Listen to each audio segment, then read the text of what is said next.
And so you have this realignment that has taken place both in terms of personnel. You have a realignment that seems to have taken place ideologically.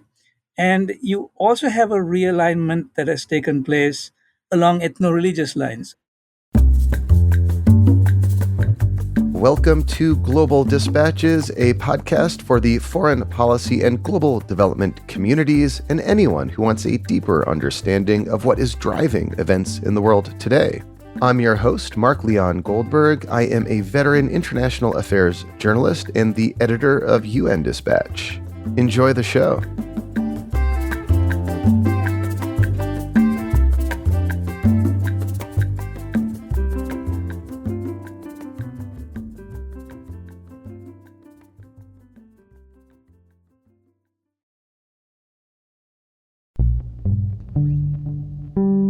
For the past 2 decades, Sri Lankan politics has been dominated by the Rajapaksa family, with two brothers more or less alternating between serving as president and prime minister from 2005 to 2022.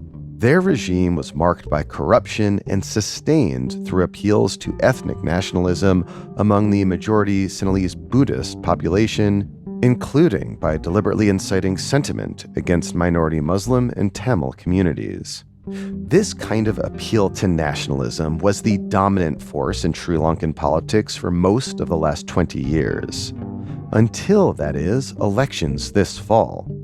In presidential and then parliamentary elections, a new coalition called National People's Power, led by Anura Kumara Dissanayake, better known as AKD, campaigned on a platform of ethnic pluralism and good governance.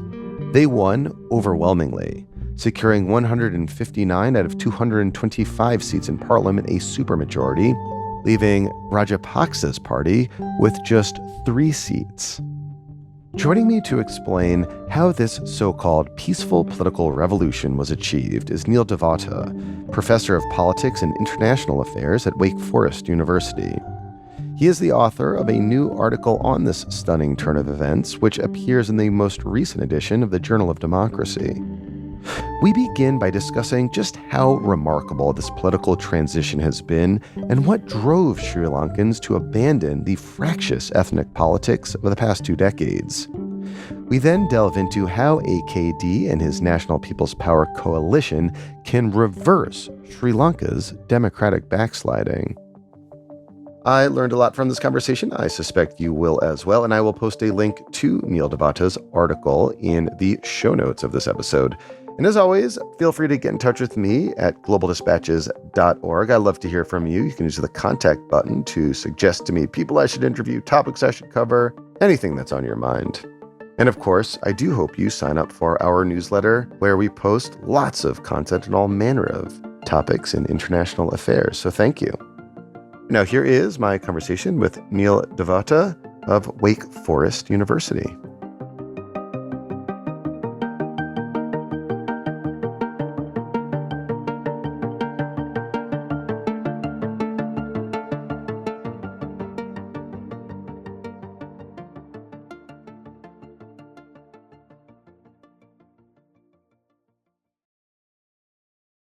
Neil, thanks so much for joining me today. Can I just have you put into context how remarkable this political transformation has been in Sri Lanka over the last few months? It's just absolutely stunning. Yes, it's stunning because it's a political realignment that's taken place. Political scientists can't fully agree on what constitutes a realignment, but given what we have seen transpire in Sri Lanka, I think we can call this a political realignment. First, because you have a new set of elite who have come to power. There are close to 150 people who have entered parliament for the very first time.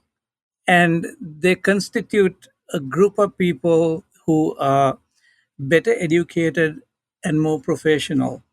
And AKD, in a sense, is the ultimate outsider because of his background and the way he was raised. A second reason that makes this a very unique outcome is because of the way in which former parties that dominated Sri Lankan politics for the longest time have been made irrelevant.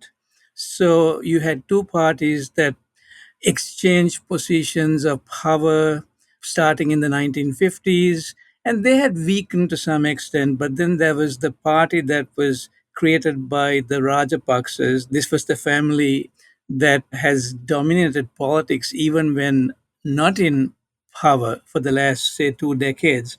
And they were completely marginalized in this election. Yeah, they got something like 3 seats in parliament after completely dominating Sri Lanka politics for, as you said, the last like 20 years at least. That's remarkable. So they went from having about 140 odd seats, 145 or 146, I think, following the 2020 parliamentary elections, to having just 3 seats. That's wild. Well, yes, and the JVP, which is the party that Anura Kumara Dissanayake, the new president, represents, now he ran as part of a coalition. But that coalition went from 3 seats to 159 seats. So a supermajority, because the Sri Lankan parliament has 225 people in it. And so there's a lot that they can do going forward. And this transformation was such that there were the Rajapaksas, members of the family, who, for the first time in like 80 or 90 years, decided not to field anybody Hmm. in this area that they come from and have dominated for a long, long time. There were 60 odd politicians, very prominent politicians, who decided not to run at all. And then finally, I think the way minorities voted in the parliamentary elections. So minorities did not vote for Anura Kumara Dissanayake, or AKD as he is known. But after he won the presidency and dissolved parliament, and then you had parliamentary elections in November, minorities in the north and east, these are mainly Tamils and Muslims, voted for the NPP, the National People's Power, which is the coalition that AKD and his party had put together. And the minorities voted for this predominantly Sinhalese coalition for the very first time. And so you have this realignment that has taken place both in terms of personnel.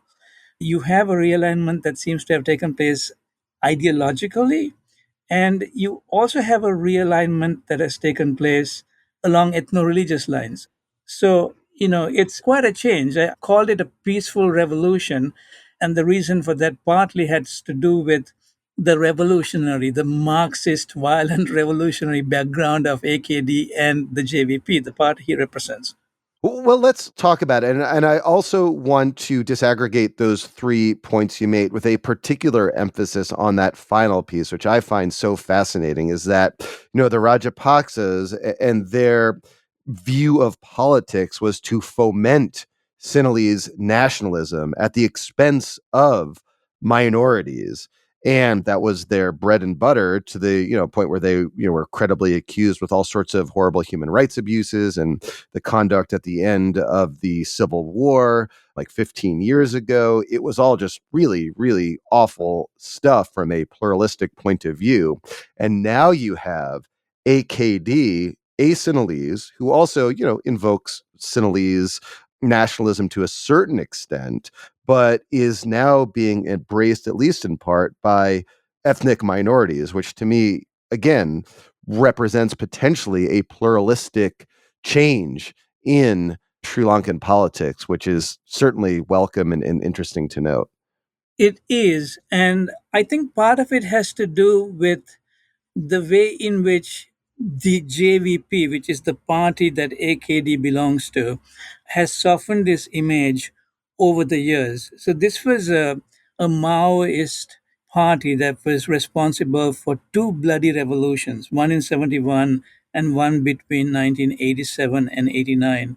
And altogether, over 100,000 people were easily killed in both insurrections. But the party moved on, and it was very anti Indian. It was extremely anti Tamil because of the attempt on the part of Tamil militants to create a separate state. But after the civil war ended in 2009, the party moved away from some of that anti Tamil rhetoric and also the anti Indian rhetoric. And AKD has this winsome personality and also his background being from a rural area, parents who were in agriculture, a guy who grew up, selling sweetmeats that his mother made just to make some extra money, somebody who is considered, low class, not low caste because he belongs to the highest caste among the Sinhalese, but low class. And the guy grows up in a house that doesn't even have an address. I mean, the mail was apparently sent to the house with people saying, the house by the Tambutte Gama railway station signal post. I mean, that's the way mail was directed to his house, right? And so here's this guy who connects with a lot of people who are especially part of the lower classes, which is the majority of people. And then I think something that also happened was the formation of the National People's Power Coalition. Because what that did was it brought together 20 other groupings, many from civil society. And as part of that, you also had Harani Amarasuriya, who is an academic, who was made a member of parliament. And she and the MPP have all been able to soften the image of this once insurrectionary outfit. And another important thing is that after AKD won the presidency, he actually, despite Muslims and Tamils not voting for him, he appealed to them for their votes in the parliamentary elections. Now, Gotabaya Rajapaksa, who was the previous president, not the president before AKD, but he was president till 2022. One of the many Rajapaksas who have dominated Sri Lankan politics and espouse like a Sinhalese nationalism. Yeah, and when Gotabaya won very handily in 2019 November, he made it clear that the reason he won was because of the Sinhalese and Mhm. said that. Whereas AKD kind of, went to the north and went to the east and asked people to vote for his coalition. And it did help that the Tamil parties themselves were very fractured. So this wholesome promise in terms of the country moving forward, they will not be able to fully appease Tamils given the nature of the Tamil demands. Because Sri Lanka is 75% Sinhalese, it's 70% Buddhist. And so, politically speaking, you cannot make decisions that offend the sensibilities of the majority community. And you have elements out there, including the Rajapaksas, who are waiting to pounce on this government if the government is seen to concede too much to the minorities. So, having said that, one thing I think we can be certain of is that AKD and the NPP, this coalition that he is a part of, they are not going to whip up anti Tamil and anti Muslim sentiment to the extent that the Rajapaksas did. And so that's a positive. And so you can build on that going forward. And I mean, to me, that's just so profoundly interesting given Sri Lanka's recent history and the end of the violence. And so, frankly, it sounds like hopeful that you have this politician, a former kind of Maoist revolutionary who has renounced violence and is now trying to appeal to a broader cross section of the Sri Lankan people. Yes, it is. And a lot hinges on the economy because the fact of the matter is that the only reason AKD and the MPP are in power is because Sri Lanka went bankrupt and poverty rates went from like 12% to 25%. You have probably 50% of people who are struggling to put together two meals a day. You're referring to the 2022 default that Sri Lanka experienced. having racked up like huge amounts of external debt owing to mismanagement by the Rajapaksa clan. But not just the Rajapaksa clan, but also the government from 2015 to 2019, that was when Ranil Wickremesinghe was prime minister. So Yes. successive governments kept borrowing, and they had this kind of debt rollover strategy where they would borrow to pay off debts and keep borrowing. And that then led to a point, coupled with some very terrible decisions that Gotabaya Rajapaksa made, wherein the government could not pay back its loan. So it had to basically declare bankruptcy. Now, because AKD, the JVP, their coalition, the MPP, were never in power, they never made the decisions that pushed the country into bankruptcy. So they could actually lay claim to not being responsible for this carnage. And people themselves were utterly, ticked off at what had happened over the years. And especially when they had to stand in line for medicine and for gas and for petrol. So the economic crisis is the main reason that has contributed to the success of AKD and the MPP. And this economic crisis, which is ongoing, it's not as bad as it was, but Sri Lanka has to pay off billions and billions of dollars in debt. And things are not rosy right now. There's inflation, which is not that bad, but cost of living is an issue. And people continue to kind of complain and protest about the high prices of everything from coconuts to rice. So they have 4.5 years to try and solve this problem. And if they don't, then, they most likely will get ousted. But the one thing that they have going for them, amidst the complaints that people have, the one thing is that they are not being seen as corrupt. And so they promised a government that would reduce waste, that would eliminate corruption, and they've kind of stuck to that promise. Now it's early days. And so my sense is that even despite scarcities and high cost of living, if they can keep proving to people that they're doing their very best to deal with a terrible situation that they inherited economically, and that they're doing it without resorting to the kind of impunity and corruption that previous governments were responsible for, they should be okay. Mm. And it seems like part of the reason that they're not tainted by corruption is that, as you mentioned earlier, there's so many new members and really fresh blood in government and in the now supermajority that they're not like tainted by the corruption of Sri Lankan politics of the past. Yes, but there is, anytime you're in government in these sorts of societies, there's ample ways in which to become Yeah. corrupt very quickly. And we've True, seen that true. happen in the past. Within, weeks of coming to power, people resort to all sorts of schemes at the expense of the masses and the country. Now, that has not happened thus far. And one must only hope that that would be the case, because if they're trying to attract investments from abroad, if they're trying to, continue to work with the IMF and trying to get other partners becoming more and more involved in helping Sri Lanka, the best way to do that would be to stay away from past corrupt practices. Hmm. And one example here would be the Japanese. I mean, the Japanese walked away from a number of projects because they were asked to provide bribes. Now they have come back and they've signed on to some projects under this new government. And if stuff like that can continue to happen, then you would see a transformation taking place that is absolutely necessary if this country is going to get out of the rut that it's in.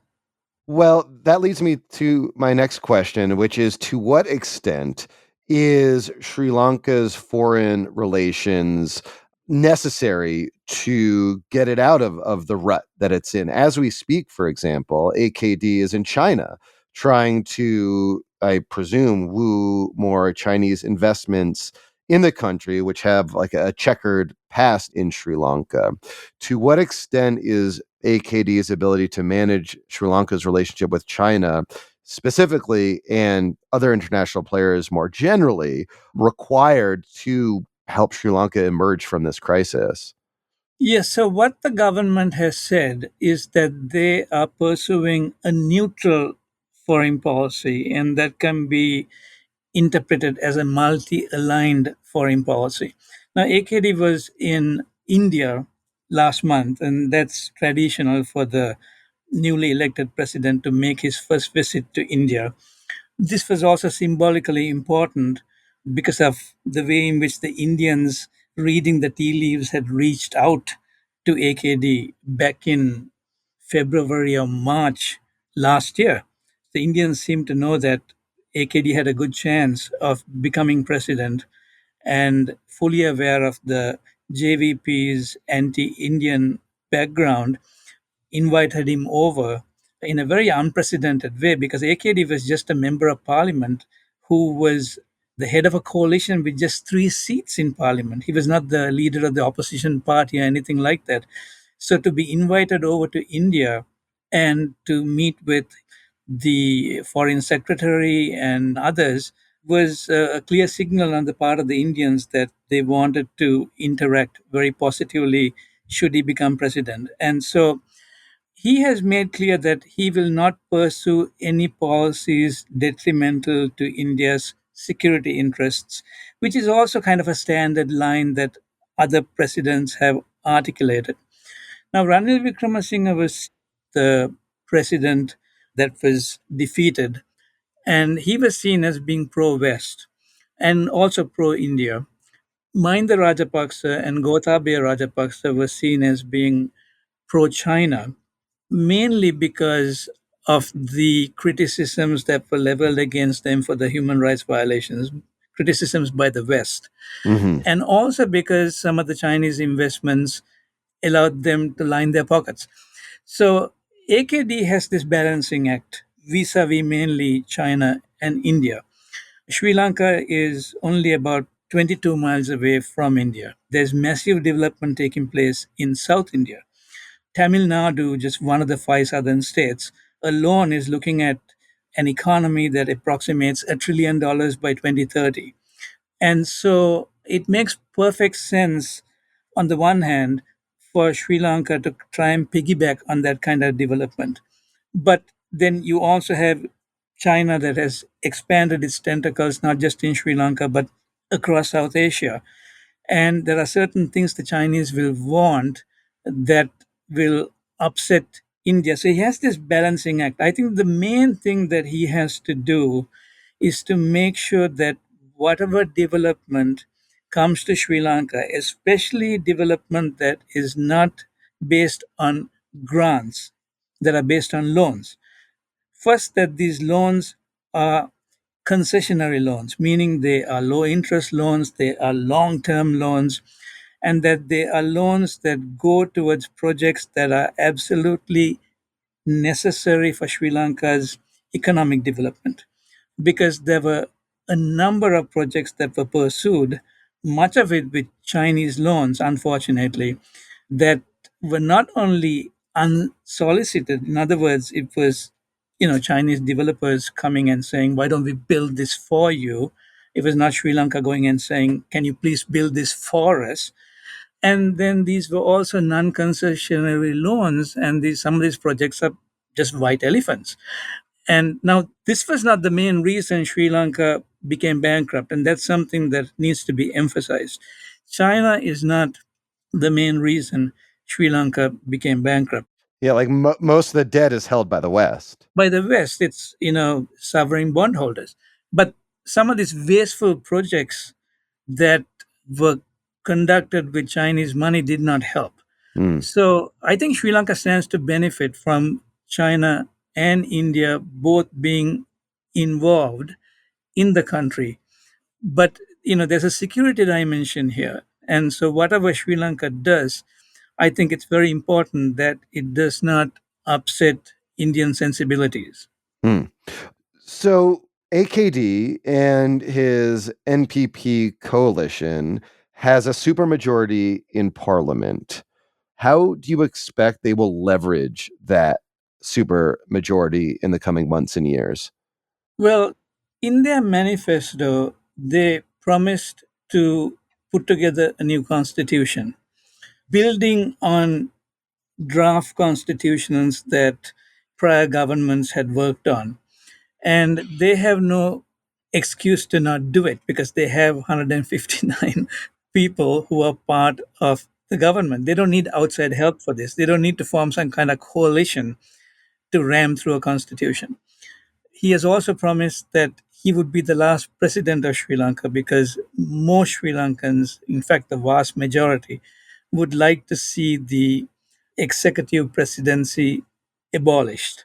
Now, many have promised to abolish the executive presidency when they became president. I mean, Chandrika Kumaratunga did that. Mahinda Rajapaksa promised to do it, and yet they did not. So it will be interesting to see if AKD follows through on this. Like having amassed so much power, is he willing to give it up? Yeah, Fascinating. and in a way, he, I think, needs that power at this point in time in order to kind of transform Sri Lanka. But my sense is that if they do get rid of the executive presidency and pass a new constitution, it would be towards the end of their term. Because they Mm. have 5 years. There's no reason to do it now. They can exercise the power using the constitution as it is and then change things down the road. One big change could be the relationship with the Tamils. And this is kind of a festering sore. And again, it'll be hard to deliver everything the Tamils want. I think some Tamil politicians are very unrealistic in what they keep asking for. But in the least, if they could get rid of some of the army camps in the north and the east, especially in the north, and kind of, minimize the militarization that was ramped up after the war, if they could hand back some of the lands that were taken over by the military, little things like that would make a big difference. And this can be very important for the JVP and the MPP because they are likely to lose support among the Sinhalese going forward. There are certain constituencies who will not be happy with some of the decisions that they make. And already you have people who voted for them who are upset at some of the Mm. decisions that have been taken. If they can cultivate the Muslim and Tamil base, that would help compensate for the support they may lose among the Sinhalese. And again, just in like general outlook and disposition, in so doing, you could help Sri Lanka move past such its fractious and violent history of ethnic division by embracing a kind of politics of pluralism that thus far has been elusive, at least over these last 20 years. Well, I have argued for the longest time that the only way Sri Lanka can reach its potential is if it embraced more pluralism, moved away from the ethnocracy that it has, become over the years. And that will not only lead to a more peaceful society, but it would also lead to, more development in terms of foreign investment, and the Tamil diaspora can be brought in. There's also a very prominent Sinhalese diaspora. There are probably 2 million Sri Lankans who live outside the country. And now about a million of them are not permanently settled outside the country. They're working in the Middle East and elsewhere. But there are others who will be happy to go back and invest, but they need an environment that is rooted in law and order, that is without impunity. And that is an environment that was not possible during the war. And it was certainly not an environment that the Rajapaksas facilitated. And so this government has a project that's ongoing. It's called Clean Sri Lanka. And it's not just keeping Sri Lanka environmentally clean, but it's also trying to clean the politics associated with the country, the ethics associated with the way people behave and operate. And so this is kind of the slogan now, Clean Sri Lanka, and this is AKD's slogan. And so in this context, if they can make it also a more pluralist society, I think that would bode well for the country going forward. Neil, we will have to leave it there. Thank you so much for your time. Thank you for having me.